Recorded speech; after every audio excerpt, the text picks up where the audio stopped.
الحمد لله وليه والصلاة والسلام على نبيه أما بعد فأعوذ بالله من الشيطان الرجيم بسم الله الرحمن الرحيم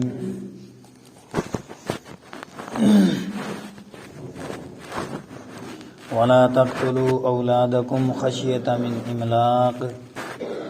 نحن نرزقهم وإياكم إن قتلهم كان خطأ كبيرا صدق الله مولانا العظيم وصدق رسوله النبي الكريم ونحن على ذلك لمن الشاهدين والشاكرين والحمد لله رب العالمين۔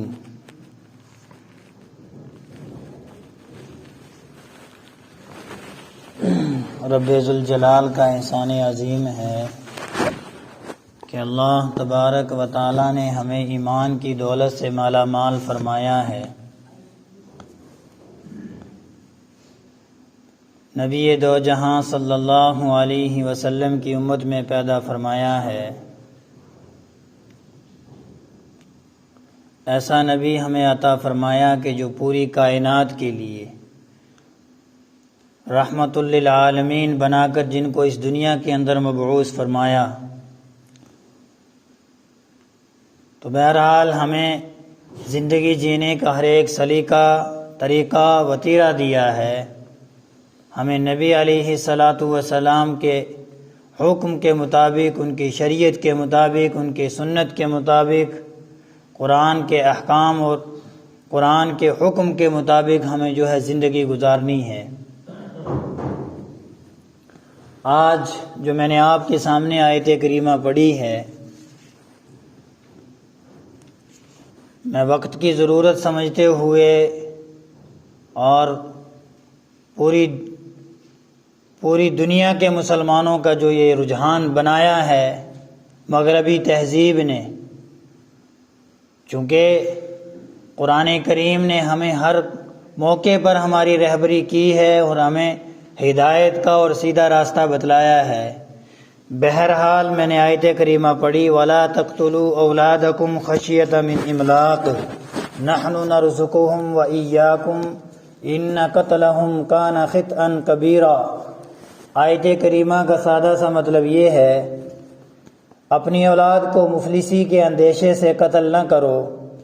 غریبی کے اندیشے سے اپنی اولاد کو قتل نہ کرو،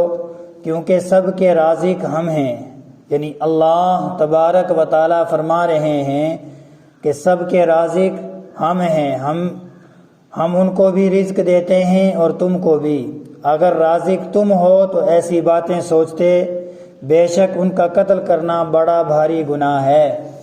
دنیا کے اندر نظر دوڑائی جائے اور پوری دنیا میں جانے کی ضرورت نہیں ہے، ہم اپنے اسی معاشرے کے اندر نظر دوڑائیں تو آج ہم نبی علیہ السلام کے نام لیوا، قرآن پر ایمان رکھنے والے، اللہ کو اپنا رب ماننے والے، ہم اپنے ہاتھوں سے اور بالکل اپنے اعمال سے اپنی اولاد کا قتل کر رہے ہیں، چاہے پھر وہ نسبندی کی ضرورت پڑے، ڈاکٹر کے اعتبار سے جا کر ہم کروا رہے ہیں، چاہے پھر وہ کوئی بھی طریقہ ہے۔ کسی مغربی تہذیب کے انگریز کے ایک پٹھو نے ایک نعرہ لگایا کہ ہم دو ہمارے دو، یا بچے دو ہی اچھے۔ یہ انگریز کے پٹھو نے، انگریز کے غلام نے یہ نعرہ لگایا اور نبی کریم صلی اللہ علیہ وسلم کے امتی نے اس کو ایکسیپٹ کیا، اس کو قبول کیا۔ وہ امتی شہنشاہ کونین صلی اللہ علیہ وسلم کا، وہ امتی جو نبی علیہ السلام کا دم بھرنے والا ہے، جو آپ پر جان نشاور کرنے والا ہے، جو قرآن کو صبح و شام اپنے سینے کے ساتھ لگانے والا ہے، جو پنجگانہ نماز کے راغب ہے، وہ امتی سب سے پہلے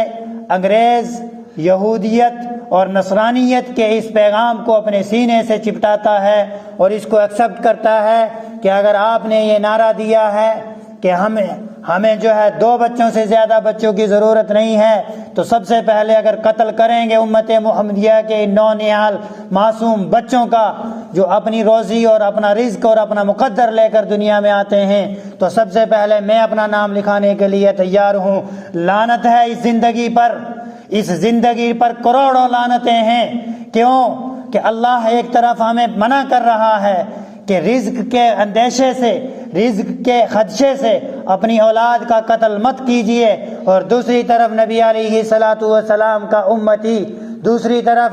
نبی کا چہتا جو ہے اپنے گھر میں اپنے بچوں کا، اپنے نطفے سے پیدا ہونے والے، اپنے خون کا، اپنے لخت جگر کا، اپنے نور نظر کا خون کر رہا ہے، چاہے پھر وہ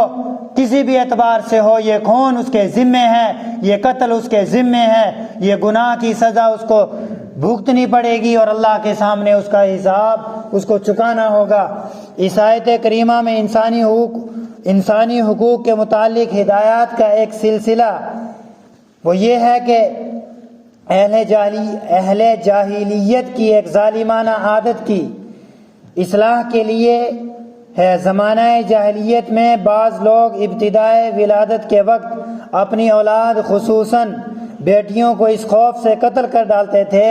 کہ ان کے مصارف کا بار ہم پر پڑے گا، یعنی ان کا خرچہ، ان کا بوجھ، ان کی بیاہ شادیاں ہمیں کرنی پڑے گی، لہٰذا وہ اپنی بچیوں کو زندہ درگور کر دیا کرتے تھے یا ان بچیوں کا قتل کر دیا کرتے تھے۔ اسی جاہلیت کی جو ایک رسم آج اس دور کے اندر آ رہی ہے کہ ہم پیدا تو نہیں ہونے دیتے، پیدا ہونے سے پہلے ہی اپنے بچوں کا گلا گھوڑ دیتے ہیں، اپنے بچوں کا قتل اپنے ہاتھ سے کر دیتے ہیں، اپنے بچوں کا قتل ان کی ماں کے پیٹ میں کر دیتے ہیں، یا ان بچوں کا نطفہ جیسے ہی اپنی جگہ سے نکلا اور ہم نے اس کا قتل شروع کر دیا۔ لوگوں، نبی کریم صلی اللہ علیہ وسلم کو چہرہ دکھانا ہے، اور آپ علیہ الصلاۃ والسلام ضرور پوچھیں گے کہ میں نے کہا تھا کہ مجھے سب سے اچھا امتی وہ پسند ہوگا، اور اس امتی کو مجھے پیار ہوگا کہ جو زیادہ اولاد والا ہوگا۔ نبی نے فرمایا کہ ایسی عورت سے شادی کرو کہ جو زیادہ بچے جننے والی ہو، اور تم کیا ظلم کر رہے ہو اپنے اس زندگی پر، اپنے ہاتھوں سے اپنے اعمال کو خراب کر رہے ہیں، اپنی آخرت کو تباہ و برباد کر رہے ہیں۔ اللہ نے یہ پیغام ہمیں اس لیے سنایا ہے، اور آیت مذکورہ میں حق تعالیٰ نے ان کی جہالت کو واضح کیا ہے کہ رزق دینے والے تم کون ہو، تم کون ہو اپنے بچوں کی پرورش کرنے والے، تمہیں کیا خبر ہے کہ تمہیں رزق دینے والی ذات وہ ہے۔ واللہ یرزق من یشاء بغیر حساب، اللہ جس کو چاہتا ہے بے حساب رزق عطا فرما دیتا ہے۔ بچیاں جس گھر کے اندر پیدا ہوتی ہیں رحمت لے کر آتی ہیں، جس گھر کے اندر بچے پیدا ہوتے ہیں برکت لے کر آتے ہیں، یہ اللہ کے تحفے ہیں، یہ اللہ نے ہمیں جو اولاد دی ہے، یہ اللہ کا ہم پر تحفہ اور فضل اور کرم ہے، جو اپنا مقدر دنیا میں لے کر آتے ہیں۔ اپنے ہاتھوں سے قتل کرنے والے اللہ پر توکل نہیں رکھتے، اپنے ایمان کی دھجیاں اڑا رہے ہیں، اپنے ایمان کو دنیا کے اندر زائل کر رہے ہیں۔ اللہ تبارک و تعالیٰ نے آگے فرمایا یہ تو خالص اللہ تعالیٰ کے قبضے میں ہے، تمہیں بھی تو وہی رزق دیتا ہے، اور جو تمہیں دیتا ہے وہی ان کو بھی دیتا ہے جن کو تم قتل کر رہے ہو۔ تم کیوں اس فکر میں قتل اولاد کے مجرم بنتے ہو؟ بلکہ اس جگہ اللہ تعالیٰ نے رزق دینے میں اولاد کا ذکر مقدم کر کے اس طرف اشارہ فرما دیا ہے کہ ہم پہلے ان کو پھر تمہیں دیں گے، پہلے ان اولاد جو اولاد تمہارے گھر میں پیدا ہوئی ہے پہلے رزق اس کو دیں گے، پھر بعد میں آپ کو دیں گے، جس کا مطلب دراصل یہ ہے کہ اللہ تعالیٰ جس بندے کو دیکھتے ہیں کہ وہ اپنے اہل و عیال کا تکفل یا دوسرے غریبوں ضعیفوں کی امداد کرتا ہے تو اس کو اسی حساب سے دیتے ہیں کہ وہ اپنی ضروریات بھی پورا کر سکے اور دوسروں کی امداد بھی کر سکے۔ ایک حدیث میں رسول اللہ صلی اللہ علیہ وسلم کا ارشاد ہے، انما تنصرون وترزقون بضعفائکم، یعنی تمہارے ضعیف اور کمزور طبقے ہی کی وجہ سے اللہ تبارک و تعالیٰ کی طرف سے تمہاری امداد ہوتی ہے اور تمہیں رزق دیا جاتا ہے۔ اس سے معلوم ہوا کہ اہل و عیال کے متکفل والدین کو جو کچھ ملتا ہے وہ کمزور عورتوں بچوں کی خاطر ہی ملتا ہے۔ ایک مسئلہ اس میں یہ ہے کہ قرآن کریم کے اس ارشاد سے اس معاملے پر بھی روشنی پڑتی ہے جس میں آج دنیا گرفتار ہے کہ کثرت آبادی کے خوف سے ضبط تولید اور منصوبہ بندی کو رواج دے رہی ہے۔ یہ بالکل سراسر غلط ہے۔ اس کی بنیاد بھی اسی جاہلانہ فلسفے پر ہے کہ رزق کا ذمہ دار اپنے آپ کو سمجھ لیا گیا ہے۔ یہ معاملہ قتل اولاد کی برابر گناہ نہ صحیح مگر اس کے مذموم ہونے میں کوئی شبہ نہیں ہے۔ آج کا دور جو چل رہا ہے کہ ایک نعرہ لگا دیا، گاڑیوں پر سڑکوں پر ہر جگہ ایک نعرہ مل رہا ہے کہ بچے دو ہی اچھے، یہ یہودیت اور نصرانیت کا پیغام ہے، یہ اللہ کے نبی کے دشمنوں کا پیغام ہے، یہ قرآن کے دشمنوں کا پیغام ہے، یہ نبی کی شریعت نہیں ہے، قرآن کا پیغام نہیں ہے۔ نبی کا پیغام یہ ہے کہ اگر تمہیں اولاد دی جا رہی ہے اس کی اچھی پرورش کرو، اس کو پڑھاؤ، دین سکھاؤ، اس کو لکھاؤ، اس کے جو ہے اس کے اوپر خرچ کرو گے تمہیں صدقے کا ثواب ملے گا، اس کو اچھی تعلیم اور تربیت دو گے تمہیں صدقے کا ثواب ملے گا۔ اگر اچھی اولاد کو بنا کر دنیا میں چھوڑ گئے اور تمہاری اولاد تمہارے جانے کے بعد دنیا کے اندر دین کا کام کرتی رہی اور دین کے اس چراغ کو، دین محمدی کے اس پرچم کو لہراتی رہی اور اس پیغام کو لوگوں تک پہنچاتی رہی تو تمہیں دنیا قبر کے اندر جو ہے اس کا ثواب پورا ملتا رہے گا، کیونکہ اچھی اولاد کا چھوڑ دینا دنیا کے اندر یہ صدقہ جاریہ ہوا کرتا ہے۔ اور جو رزق کے خوف اور تنگی کی وجہ سے ہم اپنی اولاد کو قتل کر رہے ہیں، یہ قتل ہمیں ہرگز معاف نہیں ہوگا۔ بِأَيِّ ذَنبٍ قُتِلَتْ، پوچھا جائے گا بچی کس جرم کے اندر تو قتل کر دی گئی تھی، اے بچے کس جرم کے اندر تجھے قتل کر دیا گیا تھا؟ وہ یہ کہے گا کہ میرے ابو نے، میرے والدین نے اللہ تیری رزاقیت سے اپنا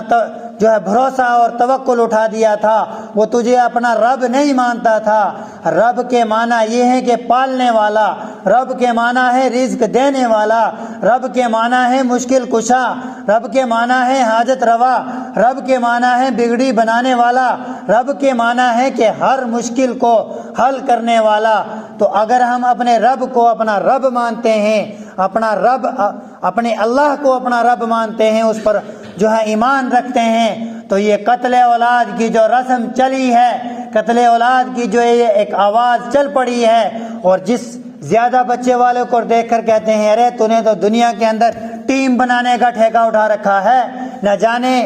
ان بیچاروں کو، ان غریب اور مزدور طبقے کو جس کو نبی کریم صلی اللہ علیہ وسلم یوم محشر اپنے سینے سے چپٹا